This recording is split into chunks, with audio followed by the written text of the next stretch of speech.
नमस्कार, I am Shivani Singh. So friends, कैसे हैं आप सभी? मस्त होंगे खुदा यहाँ पे। और ये फ्रेंड, जैसा आपको पता है कि हम कंटिन्यू प्रिपरेशन कर रहे हैं स्पेशल CTET फरवरी एग्जाम 2026, ठीक है ना। और देखो फ्रेंड्स, मैं यहाँ पे CTET पेपर 2 की आपको प्रिपरेशन करा रही हूँ, जिसमें कि यहाँ पर क्लास 6 की जो हिस्ट्री है वो कंप्लीट हो चुकी है और क्लास 7 की जो यहाँ पे NCERT है, ओके, उसका आज यहाँ पे 8 चैप्टर है और ये भी आपका लास्ट है। हाँ, इसके 2 पार्ट्स आएंगे, ठीक है।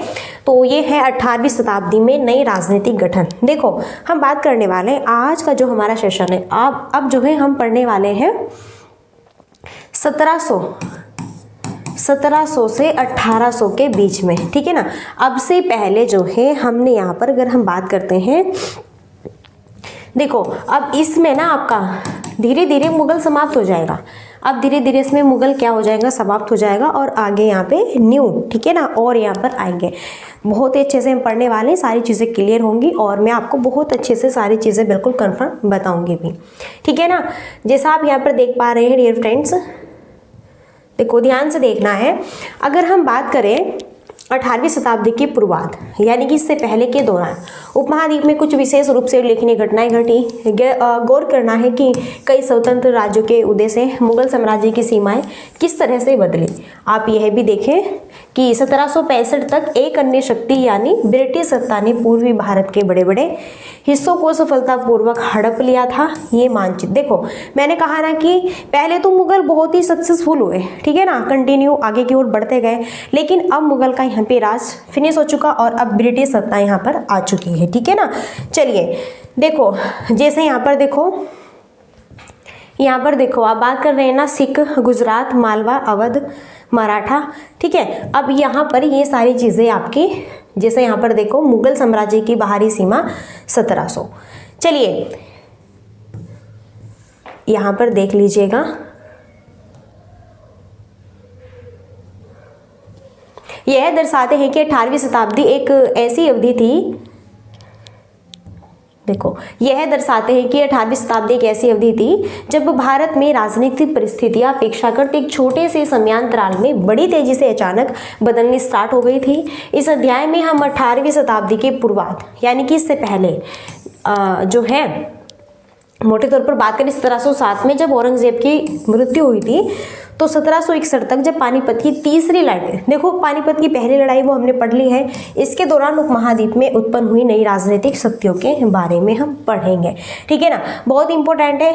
तो जैसे मैंने बताया कि मुगल धीरे धीरे फिनिश हो गए, जैसे इनकी औरंगजेब की डेथ हो गई, तो यहाँ पे पानीपत की तीसरी लड़ाई होती है। इस तरह से एक राजनीतिक शक्तियाँ जो है वो अपने अपने बारे में इन लोगों ने बताया है, ठीक है ना।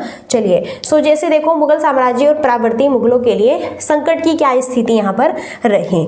तो जैसा आपने चैप्टर 4 में भी देखा था वहाँ पर कि मुगल साम्राज्य अपनी सफलता की ऊंचाई पर यूं ऐसे आगे की ओर बढ़ रहा था, ठीक है ना। फिर जो है धीरे धीरे 17वीं शताब्दी के अंतिम वर्षों के सामने तरह तरह के संकट आए। फिर देखो, पहले तो जब हमने चैप्टर 4 यहाँ पे किया तब आपने देखा कि मुगल कैसे आगे की ओर किस तरह से बिल्कुल पूरी पावरफुल तरीके से आगे बढ़ रहा था, बढ़िया सक्सेसफुल था। लेकिन जैसे 17वीं शताब्दी आती गई, धीरे धीरे इस पे संकट आने स्टार्ट हो गए और ऐसा नए कारणों से हुआ, जैसे कि बादशाह औरंगजेब ने दक्कन में 1689 से लंबी लड़ाई लड़ी, ठीक है ना। और इसमें जो है इन्होंने लड़ाई लड़ी, इनकी सेना, बहुत सारी सेना थी, लेकिन अब क्या हुआ, धीरे धीरे सेना भी समाप्त हो गई, फिनिश हो गई सारी चीज़ें, ठीक है। चलिए अभी हम बात करें, लड़ाई लड़ते हुए साम्राज्य के सैन्य और वित्तीय जो है संसाधन बहुत अधिक खर्च कर दिया था इन्होंने। औरंगजेब के उत्तराधिकारियों के शासनकाल में साम्राज्य के प्रशासन की कार्यकुशलता समाप्त होने लगी और मनसबदारों के शक्तिशाली वर्गों को वश में रखना केंद्रीय सत्ता के लिए कठिन हो गया। सूबेदार के रूप में नियुक्त अभिजात अक्सर राजस्व और सैन्य प्रशासन दोनों कार्यालयों पर नियंत्रण रखते थे। इससे मुगल साम्राज्य के विशाल क्षेत्रों पर उन्हें विस्तृत राजनीतिक, आर्थिक और सैन्य शक्तियाँ मिल गई। जैसे जैसे सूबेदारों ने प्रांतों पर अपना नियंत्रण सुदृढ़ किया, राजधानी राजधानी में पहुंचने वाले राजस्व की मात्रा में कमी आती गई। यानी कि यहाँ पर ये चीज़ें कह रहे हैं कि पहले देखो कितने पावरफुल ये लोग थे, लेकिन धीरे धीरे अब यहाँ पर इनका राज फिनिश हो रहा है, क्योंकि और यहाँ पर जो है राज करने के लिए इन लोगों को, मुगलों को निरंतर जो है पछाड़ रहे हैं, ठीक है ना, और ये फिनिश होते जा रहे हैं। ओके, चलिए अभी यहाँ पर हम बात करेंगे उत्तरी तथा पश्चिमी भारत के अनेक हिस्सों में हुए जो है जमींदारों और किसानों के विद्रोह और कर्षक आंदोलन ने इन समस्याओं को और भी गंभीर बना दिया। कभी कभी ये विद्रोह बढ़ते हुए करों के भार के विरुद्ध किए गए थे और कभी कभी ये शक्तिशाली सरदारों के द्वारा अपनी स्थिति को सुदृढ़ बनाने की कोशिश थी। अतीत में भी विद्रोही समूह ने मुगल सत्ता को चुनौती दी थी, परंतु अब ऐसे समूह ने क्षेत्र के आर्थिक संसाधनों का प्रयोग अपनी स्थितियों को मजबूत करने के लिए किया। और यहाँ पे बात करें जिस तरह से धीरे धीरे राजनीतिक व आर्थिक सत्ता प्रांतीय सूबेदार, स्थानीय सरदार और अन्य समूह के हाथों में आ रही थी, औरंगजेब के उत्तराधिकारी इस बदलाव को रोकने सके यहाँ पे, ठीक है ना। चलिए, तो जहाँ से जो क्वेश्चन बनेगा वो मैं आपको बता दूंगी। देखो, भरपूर फसल और खाली तिजोरियाँ, यहाँ से कोई भी क्वेश्चन नहीं बनता है, इसलिए इस पर हम अपना टाइम वेस्ट नहीं करेंगे। और अब हम बढ़ते हैं आगे की ओर। चलिए, सो गाइज अभी यहाँ पर देखो, बढ़ते हुए दौर में इस आर्थिक और राजनीतिक संकट के बीच में अब देखो यहाँ पर कौन आते हैं, नादिर शाह आते हैं। अब बात किसकी आती है, अब बात आती है नादिर। देखो, मुगल तो धीरे धीरे फिनिश हो गए, अब नादिर शाह आती है। यहाँ से क्वेश्चन कैसे बनते हैं मैं बताऊंगी। नादिर शाह आते हैं 1739 में और दिल्ली पर आक्रमण करते हैं और संपूर्ण नगर को लूट कर ले जाते हैं, भारी मात्रा में धन दौलत ले गया। नादिर शाह के आक्रमण के बाद फिर आता है अफगान शासक अहमद शाह अब्दाली। इसके आक्रमण को तांता लगा रहा। उसने तो 1748 से 1761 के बीच 5 बार उत्तरी भारत पर आक्रमण किया और लूटपाट मचाई। अभी देखो, जैसे जैसे धीरे धीरे मुगल फिनिश हो गया, फिर आता है कौन आपका यहाँ पर, नादिर शाह। अब क्वेश्चन बनेगा, जी हाँ, अब यहाँ से क्वेश्चन बनना स्टार्ट हो चुके हैं।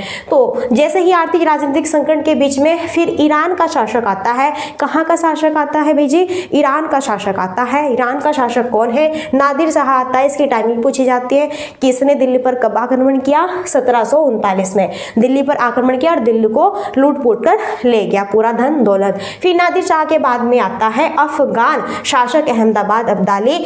इन्होंने जो है इसकी टाइमिंग पूछी जाती है कब, 1748 से 1761 के बीच।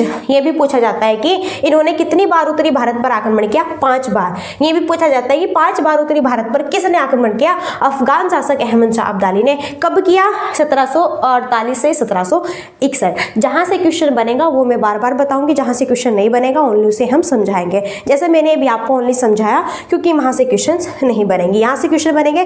प्लीज इस पूरे पैराग्राफ को याद कीजिए। अभी देखो, नादिर शाह का दिल्ली पर आक्रमण, सो यहाँ से कोई क्वेश्चन नहीं बनेगा। अब हम आगे की ओर बढ़ते हैं। जैसे ही हम आगे की ओर बढ़े, ठीक है ना, तो आपके बीच बहुत ही बेस्ट यहाँ पर एक स्टोरी है। साम्राज्य पर सब ओर से दबाव तो पड़ ही रहा था। अभिजातों के विभिन्न समूह की पारस्परिक प्रतिद्वंद्विता ने उसे और भी कमजोर बना डाला था। ये अभिजात 2 बड़े गुटों में बटे हुए थे, ईरानी और तुरानी, ठीक है ना। काफी समय तक परवर्ती मुगल बादशाह इनमें से एक या दूसरे समूह के हाथों की कठपुतली बने रहे हैं।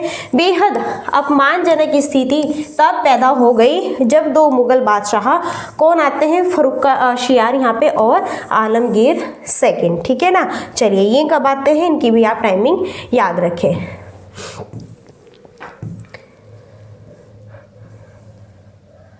फिर यहाँ से भी क्वेश्चन बनता है कि जो है हत्या हो गई और फिर 2 अन्य बादशाह आते हैं, अहमद शाह और शाह आलम सेकंड, ठीक है ना। फिर इनको अभिजातों ने अंधा कर दिया। तो यहाँ से क्वेश्चन बनता है कि किन अभिजातों ने, देखो किन 2 यहाँ पर जो है बादशाहों को अंधा किया गया था। तो एक तो था अहमद शाह और एक था शाह आलम द्वितीय। यहाँ से क्वेश्चन बनता है, इसे भी आप याद कर लीजिए।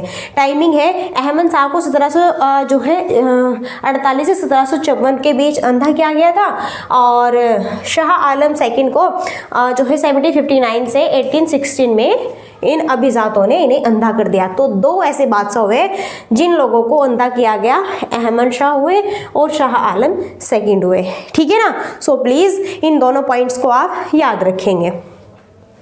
फिर मुगल सम्राटों की सत्ता के पतन के साथ साथ बड़े प्रांतों के सूबेदार और बड़े जमींदारों ने उपमहाद्वीप के विभिन्न भागों में अपनी शक्ति और प्रबल बना ली, जैसे कि अवध, बंगाल और हैदराबाद यहाँ पे। ठीक है ना, चलिए बहुत इंपॉर्टेंट है। अब हम पढ़ने वाले हैं राजपूत के बारे में। राजपूत, बहुत से राजपूत घराने विशेष रूप से अंबर और जोधपुर के राजघराने मुगल व्यवस्था में विशिष्टता के साथ सेवारत रहे थे। बदले में उन्हें अपनी वतन जागीरों पर पर्याप्त स्वायत्ता कानून लेने की अनुमति मिली हुई थी। अब जो है धीरे धीरे 18वीं शताब्दी में, ध्यान से देखो, अब जो है यहाँ पर धीरे धीरे 18वीं शताब्दी में इन शासकों ने अपने आसपास के इलाकों पर अपने नियंत्रण का विस्तार करने के लिए प्रयास शुरू किया। अब हम पढ़ रहे हैं राजपूत के बारे में।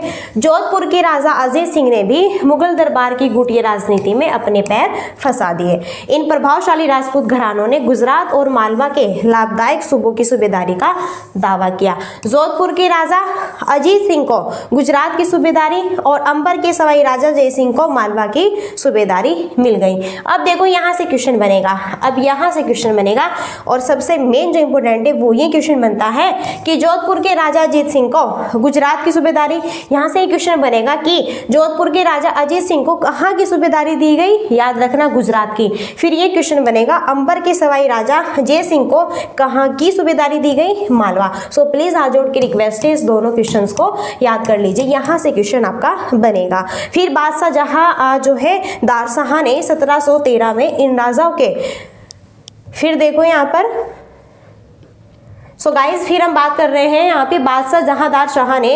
13 में इन राजाओं के इन पदों का नवीनीकरण कर दिया। उन्होंने अपने वतनों के पास पड़ोस के शाही इलाकों में कुछ हिस्सों पर कब्जा करने की भी कोशिश की। जोधपुर राजघराने ने नागौर को जीत लिया और अपने राज्य में मिला लिया। दूसरी ओर अंबर ने भी बूंदी के बड़े बड़े हिस्सों पर अपना कब्जा कर लिया। ठीक है, फिर यहाँ पर देखो बात आती है सवाई राजा जय सिंह ने जयपुर में अपनी नई राजधानी स्थापित की।